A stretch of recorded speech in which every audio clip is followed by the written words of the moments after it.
How's it going, everybody? My name's Will from Ghosthack, and I'm not wearing my shirt. Hold up.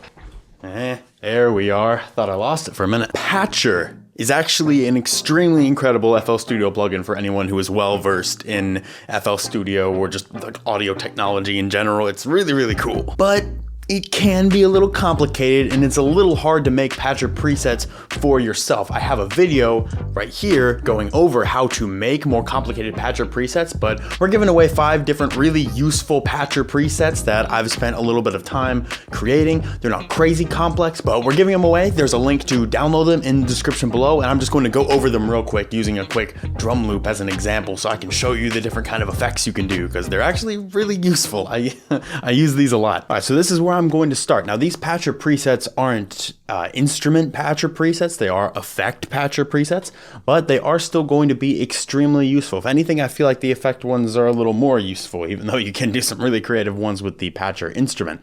But let's start with this drum loop. It's nothing complicated. Just has some cool little drums going there. I'm going to pull up Patcher and I'm going to go over these 5 presets. I'm going to go over how you can use them, and I'm also going to just show you a little bit under the hood as to what's actually going on. So here are these Ghosthack free patches. I'm going to show you how to install them at the end of this video, but I'm going to start just with the build up knob. And like I said, these things are really made for utilitarian purpose. So this is like if you're building up your track and you're about to hit the drop, you'd want to use a knob like this, maybe like on the master channel or on some specific instruments where you can slowly bring up this rise. If you've ever heard of the plugin Endless Smile from Data Life, then that's pretty much what this is. It's just kind of a budget patcher version, and you can hear what it does.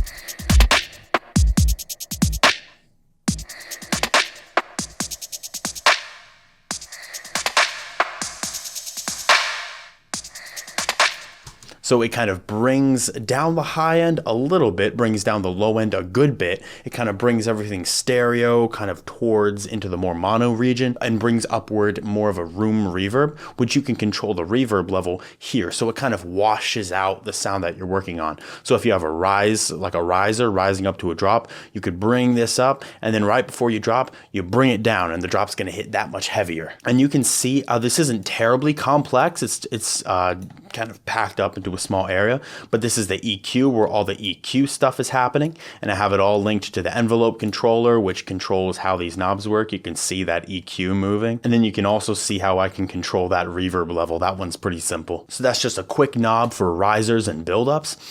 This next one right here is called the Fletcher Munson EQ. Now, if you haven't heard of the Fletcher Munson EQ, well, it's kind of a reflection of how the human ear hears sound, because the human ear does not hear sound evenly distributed across the whole spectrum. The human ear, why do I have trouble saying that? The human ear hears different frequencies at different levels, kind of a perceived loudness sort of thing. Like, for example, these frequencies right here around 100, we tend to hear those a little bit quieter than ones, say, around like 2 and 3K, right? The 2 and 3K range, as far as like the stuff we hear, is actually really loud to us. So like a sine wave at 100 hertz that is 30 decibels loud is going to sound way quieter than a sine wave at like 3000 hertz that is 30 decibels loud. That's going to be way louder. So what the Fletcher Munson EQ does is it basically brings down those frequencies that are particularly harsh to human ears, and then it brings up some frequencies that are a little softer to the human ears. So it tries to balance things out a bit. So if you hear a sound and it's a little bit harsh, you know, it's a little hard to listen to, you can't crank it really high, it kind of hurts. Then what you could do is you could add a little bit of this EQ, and it will basically take down those harsh frequencies.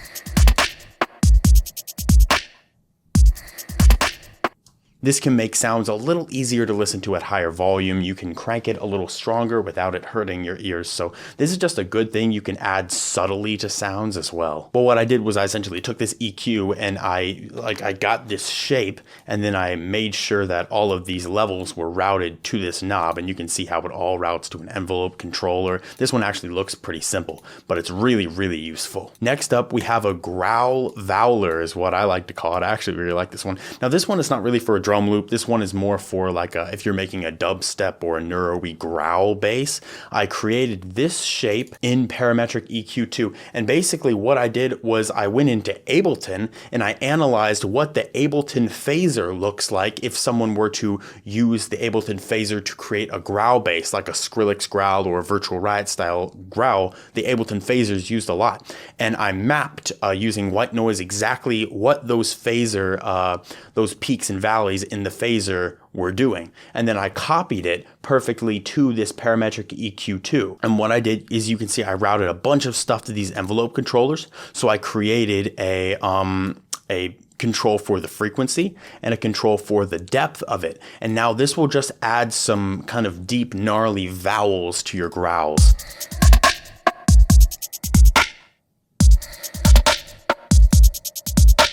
Now, this is just a drum loop, but here, let me play an example of like a growl that I made using this. Next up is we have this one right here, which is Noise Layer. And I actually really like this one. This one is really cool. I was proud of this one. It's very compact. It looks a little complex, but basically what's going on here is this will add noise on top of anything that comes through Patcher. There are other plugins, third party, that do this. This is just the Patcher version that I created, and you can give this a listen.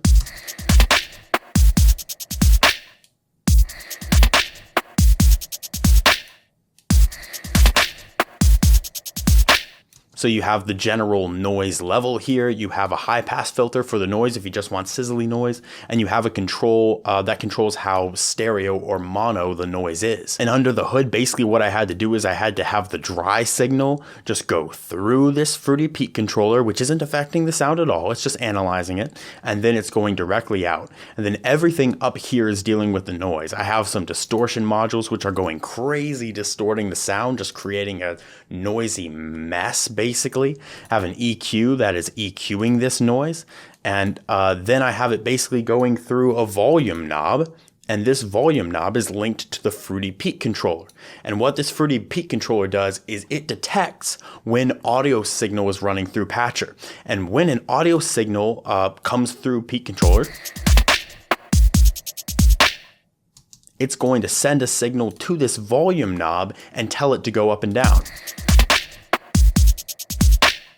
So we're basically adding noise on top of, whatever signal comes through, because we just created a noisy mess up here and we're controlling the volume with that. And then that goes out after it goes through a Maximus, and we can just use it as a layer. So that's a really useful one. I was kind of proud of that. And then lastly, we have the good old fashioned classic telephone. Now, I actually think that I made this particular plugin in the video that I mentioned earlier. I could be wrong. I haven't looked back in a while, but I think that's what I was doing. I was explaining how I made this particular telephone preset, and I was actually doing it in the video. But what you can see is this is going to just do a classic telephone effect to your sound.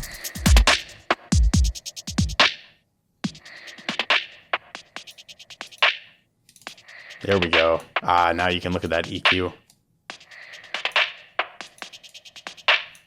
It's doing the telephone. And you can see how this EQ moves, right? You can see how that goes. And I've just labeled some basic stuff here, like this is what it might sound like with some cheap headphones. That's what an old radio might sound like. And this is like an old cell phone speaker. The new cell phone speakers are actually pretty good, but just traditionally, I just threw it on cell phone. And then you also have a little bit of extra room noise if you want it to sound like it's actually in like a small room.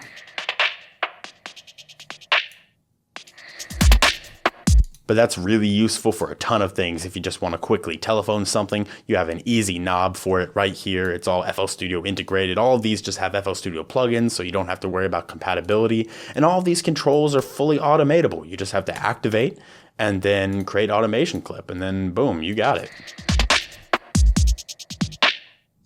Like, that's a good tool to just have right there. I also actually like the way this one looks too. I like the customizable options. Like, you can really choose all the different styles and stuff.